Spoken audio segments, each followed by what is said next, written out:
Hala, Valentine's kagabi guys. So malamang ang daming basang-basa kagabi.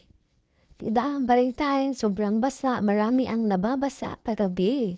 Kasi nga umuulan dito guys. Kaya as napapansin nyo, basang-basa po yung lahat ng mga halaman dito sa ating din house. Diba nakisabay din sila sa Valentine's. Alam natin na maraming basang-basa kagabi lalo na kapag malakas ang ulan.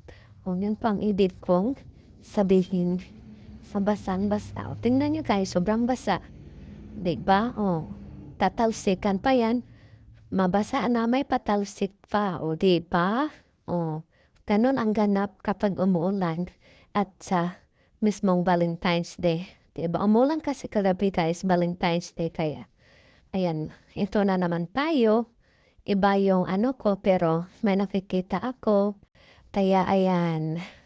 So, ayan po. Hopefully, masaya po yung Valentine's ninyo na kahit sobrang basa at nakailang ulan. And then ayan o, tatalsik-talsik pa yan guys.